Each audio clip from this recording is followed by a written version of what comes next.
पांडवों के राजसूय यज्ञ का आयोजन और जरासंध का उद्धार। पांडवों के राजसूय यज्ञ का आयोजन। श्री शुक्रदेव जी कहते हैं कि परीक्षित एक दिन महाराज युधिष्ठिर बहुत से मुनियों, ब्राह्मणों, क्षत्रियों, वैश्यों, भीमसेन आदि भाई आचार्यों, कुल के बड़े बुढ़ों, जाति बंधुओं और संबंधियों एवं कुटुंबियों के साथ राजसभा में बैठे हुए थे और उन्होंने सबके सामने ही भगवान श्री कृष्ण को संबोधित करके यह बात कही। धर्मराज युधिष्ठिर ने कहा, गोविंद, मैं सर्वश्रेष्ठ राजसूय यज्ञ के द्वारा आपका और आपके परम पावन विभूति स्वरूप देवताओं का यजन करना चाहता हूँ। प्रभु, आप कृपा करके मेरा यह संकल्प पूरा कीजिए। कमलनाभ, आपके चरण कमलों की पादुकाएं समस्त अमंगल लोगों को नष्ट करने वाली है। जो लोग निरंतर उनकी सेवा करते हैं, ध्यान और स्तुति करते हैं, वास्तव में वे ही पवित्र आत्मा है। वे जन्म मृत्यु के चक्कर से छुटकारा पा जाते हैं और यदि वे सांसारिक विषयों की अभिलाषा करें तो उन्हें उनकी भी प्राप्ति हो जाती है। परंतु जो आपके चरण कमलों की शरण ग्रहण करते हैं, वे उन्हें मुक्ति तो मिली ही नहीं, सांसारिक भोग भी नहीं मिलते। देवताओं के भी आराध्य देव, मैं चाहता हूँ कि संसार के लोग आपके चरण कमलों की सेवा का प्रभाव देखें। प्रभु, कुरुवंशी और सूर्यवंशी नरपतियों में जो लोग आपका भजन करते हैं और जो नहीं करते, उनका अंतर आप जनता को दिखला दीजिए। प्रभु, आप सबके आत्मा समदर्शी और स्वयं आनंद आत्मानंद के साथ साक्षात्कार एवं स्वयं ब्रह्मा है। आप में यह मैं हूँ और यह दूसरा, यह अपना और यह पराया, इस प्रकार का भेद नहीं है।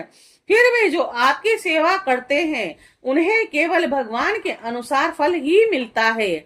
और ठीक वैसे ही जैसे कल्प वृक्ष की सेवा करने वाले को उस फल में जो न्यूनाधिकता होती है, वह तो न्यूनाधिकता सेवा के अनुरूप ही होती है और जिससे आप में विषमता और निर्दयता आदि दोष नहीं आते। भगवान श्री कृष्ण ने कहा, शत्रु विजयी धर्मराज, आपका निश्चय बहुत ही उत्तम है। राजसूय यज्ञ करने से समस्त लोकों में आपके मंगलमय कीर्ति का विस्तार होगा। राजन, आपका यह महायज्ञ ऋषियों, पितरों, देवताओं, सगे संबंधियों और हमें और कहाँ तक कहें समस्त प्राणियों को अभिष्ट है। महाराज, पृथ्वी के समस्त नरपतियों को जीतकर सारी पृथ्वी को अपने वश में करके और यथोचित संपूर्ण सामग्री एकत्रित करके फिर इस महायज्ञ का अनुष्ठान कीजिए। महाराज, आपके चारों भाई वायु, इंद्र और लोकपालों के अंश से पैदा हुए हैं और वे सब के सब बड़े वीर हैं। आप तो परम मनस्वी और संयमी ही हैं। आप लोगों ने अपने सद्गुणों से मुझे अपने वश में कर लिया है और जिन लोगों ने अपनी इंद्रियों और मन को वश में नहीं किया, वे मुझे अपने वश में नहीं कर सकते। संसार में कोई बड़े से बड़ा देवता भी तेज, यश, लक्ष्मी, सौंदर्य और ऐश्वर्य आदि के द्वारा मेरे भक्त का तिरस्कार नहीं कर सकता। फिर कोई राजा उनका तिरस्कार कर दे, इसकी तो संभावना ही क्या है। श्री शुक्रदेव जी कहते हैं कि परीक्षित भगवान की बात सुनकर महाराज युधिष्ठिर का हृदय आनंद से भर गया और उनका मुख कमल प्रफुल्लित हो गया। तब उन्होंने अपने भाइयों को दिग्विजय करने का आदेश दिया। भगवान श्री कृष्ण ने पांडवों में अपनी शक्ति का संचार करके और उनको अत्यंत प्रभावशाली बना दिया। धर्मराज युधिष्ठिर ने सूर्यवंशी वीरों के साथ सहदेव को दक्षिण दिशा में दिग्विजय करने के लिए भेजा, नकुल को मत्स्य देशीय वीरों के साथ पश्चिम में और अर्जुन को कैकेयी देशीय वीरों के साथ उत्तर में और भीमसेन को मद्र देशीय वीरों के साथ पूर्व दिशा में दिग्विजय करने का आदेश दिया। परीक्षित, उन भीमसेन आदि वीरों ने अपने बल पौरुष से सब ओर से नरपतियों को जीत लिया और यज्ञ करने के लिए उदत्त महाराज युधिष्ठिर को बहुत सा धन लाकर दिया। जब महाराज युधिष्ठिर ने सुना कि अब तक जरासंध पर विजय प्राप्त नहीं की जा सकी, तब वे चिंता में पड़ गए और उस समय भगवान श्री कृष्ण ने उन्हें वही उपाय कह सुनाया जो उद्धव जी ने बतलाया था। परीक्षित, इसके बाद भीमसेन, अर्जुन और भगवान श्री कृष्ण ये तीनों ही ब्राह्मण का वेश धारण कर कर गिरिव्रज गए और वहीं जरासंध की राजधानी थी। राजा जरासंध ब्राह्मणों का भक्त और ग्रस्त चितों का धर्मों का पालन करने वाला था और उपयुक्त तीनों क्षेत्रीय ब्राह्मणों का वेश धारण करके अतिथि अभ्यागत के सत्कार के समय जरासंध के पास गए और इससे इस प्रकार याचना की, राजन आपका कल्याण हो, हम तीनों आप ही के अतिथि हैं और बहुत दूर से आ रहे हैं। अवश्य ही हम यहाँ किसी विशेष प्रयोजन से ही आए हैं, इसीलिए आप हमसे आपसे जो कुछ चाहते हैं वह आप हमें अवश्य दीजिए। और तितिक्षु पुरुष क्या नहीं सह सकते, दुष्ट पुरुष बुरे से बुरा क्या कर सकते हैं, उद्धार पुरुष क्या नहीं दे सकते, और समदर्शी के लिए प्राय कौन है। जो पुरुष स्वयं समर्थ होकर भी इस नाशवान शरीर से ऐसे अविनाशी यश का संग्रह नहीं करता जिसका बड़े बड़े सत्पुरुष भी गान करें। सच पूछिए तो जिसकी जितनी निंदा की जाए थोड़ी है और उसका जीवन शोक करने योग्य है। राजन, आप तो जानते ही होंगे, राजा हरिश्चंद्र, रंती देव और केवल अन्न के दाने बीज चुराकर निर्वाह करने वाले महात्मा मृदुल, सीवी, बलि, व्याध और कपोत आदि बहुत से व्यक्ति अतिथियों को अपना सर्वस्व देकर और उसे नाशवान शरीर के द्वारा अविनाशी पद को प्राप्त कर चुके हैं। इसीलिए आप भी हम लोगों को निराश मत कीजिए। श्री शुक्रदेव जी कहते हैं कि परीक्षित, जरासंध ने उन लोगों की आवाज, सूरत, शकल और कलाइयों पर पड़े हुए धनुष की प्रत्यंचा की रगड़ से चिन्हों को देखकर पहचान लिया कि यह तो ब्राह्मण नहीं क्षत्रिय है। अब वह सोचने लगा कि मैंने कहीं न कहीं इन्हें देखा है अवश्य। फिर भी उसने मन ही मन यह विचार किया कि यह क्षत्रिय होने पर भी मेरे भय से ब्राह्मण का वेश बनाकर आए हैं। जब ये भिक्षा मांगने पर ही उतारू हो गए, तब चाहे जो कुछ मांग ले मैं इन्हें दूंगा। याचना करने पर अपना अत्यंत सारा और दुस्जय शरीर देने में भी मुझे हिचकिचाहट न होगी। विष्णु भगवान ने ब्राह्मण का वेश धारण कर बलि का धन, ऐश्वर्य सब कुछ छीन लिया। फिर भी बलि की पवित्रता, कीर्ति और फैली हुई है और आज भी लोग बड़े आदर से उनका गान करते हैं। इसमें संदेह नहीं कि विष्णु भगवान ने देवराज इंद्र की राज लक्ष्मी बलि से छीनकर उन्हें लौटाने के लिए ब्राह्मण रूप धारण किया था। दैत्यराज बलि को यह बात मालूम हो गई कि शुक्राचार्य ने उन्हें रोका भी, परंतु उन्होंने पृथ्वी का दान कर ही दिया। मेरा तो यह पक्का निश्चय है कि यह शरीर नाशवान है और इस शरीर से जो विपुल यश नहीं कमाता और जो क्षत्रिय ब्राह्मण के लिए ही जीवन नहीं धारण करता, उसका जीना व्यर्थ है। परीक्षित, सचमुच जरासंध की बुद्धि बड़ी उदार थी और उपयुक्त विचार करके उसने ब्राह्मण वेशधारी श्री कृष्ण, अर्जुन और भीमसेन से कहा, ब्राह्मणों, आप लोग मनचाही वस्तु मांग ले। आप चाहे तो मैं आप लोगों को अपना सिर भी दे सकता हूँ।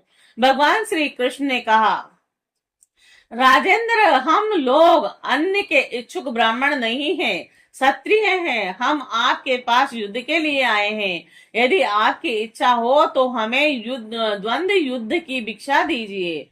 देखो, ये पांडु पुत्र भीमसेन है और यह इसका भाई अर्जुन है और यह इन दोनों का ममेरा भाई तथा आपका पुराना शत्रु कृष्ण है। जब भगवान श्री कृष्ण ने इस प्रकार अपना परिचय दिया, तब राजा जरासंध ठहाका कर हंसने लगा और चिढ़कर बोला, अरे मूर्खों, यदि तुम्हें युद्ध की ही इच्छा है तो लो, मैं तुम्हारी प्रार्थना स्वीकार करता हूँ।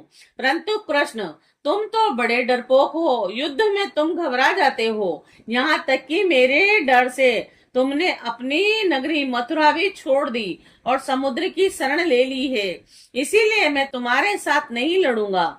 यह अर्जुन भी कोई योद्धा नहीं है, एक तो अश्व था, एक तो अवस्था में मुझसे छोटा और दूसरे कोई विशेष बलवान भी नहीं है, इसीलिए यह भी मेरे जोड़ का वीर नहीं है, मैं इसके साथ भी नहीं लड़ूंगा। रहे भीमसेन, ये अवश्य ही मेरे समान बलवान और मेरे जोड़े के हैं। जरासंध ने यह कहकर भीमसेन को एक बहुत बड़ी गदा दी।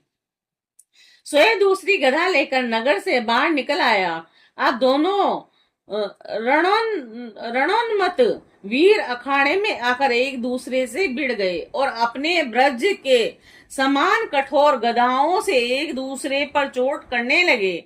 वे दाएं बाएं तरह तरह के पेतरे बदलते हुए ऐसे शोभायमान हो रहे थे मानो दो श्रेष्ठ नट रंग मंच पर युद्ध का अभिनय कर रहे हों। परीक्षित, जब एक की गधा दूसरे की गधा से टकराती तब ऐसा मालूम होता कि मानो युद्ध करने वाले दो हाथियों के दांत आपस में भिड़कर चट चटा रहे हो या बड़े जोर से बिजली कड़क रही हो। जब दो हाथी क्रोध में भरकर लड़ने लगते हैं और आग की डालियां तोड़कर एक दूसरे पर प्रहार करते हैं और उसी समय एक दूसरे की चोट से वे डालियां चूर चूर हो जाती है, वैसे ही जब जरासंध और भीमसेन बड़े वेग से गदा चला चलाकर एक दूसरे के कंधों, कमरों और पैरों, हाथों, जांघों और हंसलियों पर चोट करने लगे, तब उनकी गधा उनके अंगों से टकरा टकरा कर चकनाचूर होने लगी। और इस प्रकार जब गधा चूर चूर हो गई तब दोनों वीर क्रोध में भरकर अपने गूंसों से एक दूसरे को कुचल डालने की चेष्टा करने लगे और उनके गूंसे ऐसी चोट करते मानो लोहे का घन गिर रहा हो और एक दूसरे पर खुलकर चोट करते हुए दो हाथियों की तरह उनके तपेड़ों और घूंसों का कठोर शब्द बिजली की कड़कड़ाहट के समान जान पड़ता था। और राजा परीक्षित जी, जरासंध और भीमसेन दोनों की गधा युद्ध में कुशलता, बल और उत्साह समान थे। दोनों की शक्ति तनिक भी क्षीण नहीं हो रही थी और इस प्रकार लगातार प्रहार करते रहने पर भी दोनों में से किसी की जीत या हार नहीं हुई। दोनों वीर रात के समय मित्र के समान रहते और दिन में छूटकर एक दूसरे पर प्रहार करते और लड़ते। महाराज, इस प्रकार उनके लड़ते लड़ते 27 दिन बीत गए और 27 दिन बाद प्रिय परीक्षित 28वां दिन भी भीमसेन ने अपने ममेरे भाई कृष्ण से कहा, श्री कृष्ण, मैं युद्ध में जरासंध को जीत नहीं सकता। और भगवान श्री कृष्ण जरासंध के जन्म और मृत्यु का रहस्य जानते थे और यह भी जानते थे कि जरा राक्षसी ने जरासंध के शरीर के 2 टुकड़ों को जोड़कर और इसे जीवन का दान दिया है, इसीलिए उन्होंने भीमसेन के शरीर में अपनी शक्तियों का संचार किया और जरासंध के वध का उपाय सोचा।